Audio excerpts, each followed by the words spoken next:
महाराष्ट्रात काँग्रेस पक्ष नेतृत्वहीन झाल्याची टीका माजी मुख्यमंत्री अशोक चव्हाण यांनी केली। माजी मुख्यमंत्री वसंतदादा पाटील यांच्या नातसूनाच्या भाजप प्रवेशावरून अशोक चव्हाण यांनी काँग्रेसवर टीका केली।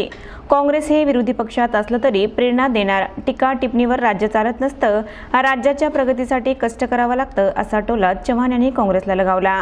काँग्रेस नेतृत्वहीन झाल्यामुळे सांगलीमध्ये घडामोडी घडल्याचे चव्हाण म्हणाले।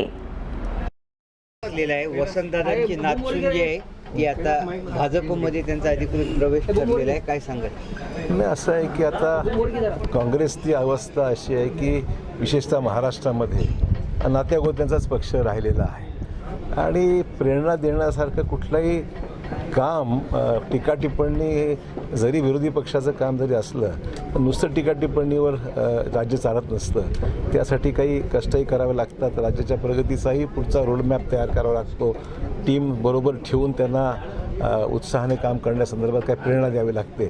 दुर्दैवाने यातलं कुठलीच बाब ही महाराष्ट्रात होत नाही आहे आणि म्हणून स्वाभाविक लोक आता किती दिवस वाट पाहतील।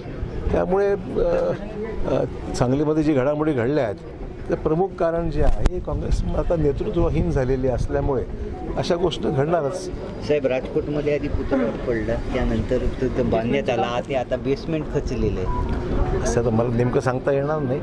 कसं आता ज्या गोष्टी समुद्राच्या किनाऱ्यावर आहेत, वारं तीव्र आहे, ह्या सगळ्या गोष्टी लक्षात ठेवूनच हे सगळी कामं केली जातात। मला नेमकं काय आता बातम्या वृत्तपत्रातल्या आहेत किंवा माध्यमातल्या आहेत तर त्याच्यावर मी रिॲक्ट एकदम करणार नाही माहिती घेतल्याशिवाय।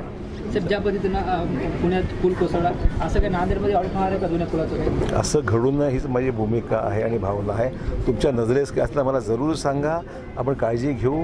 असं की शेवटी बांधकामं आहेत, काही बांधकामं आशात केली असतील, काही जुनी असतील, तुमच्या नजरेस काय असेल जरूर सांगा, कारण हे असं घडण्याच्या नंतर सांगण्यापेक्षा असं काही असेल तर मला जरूर सांगा, आपण तिथे काळजी घेऊ।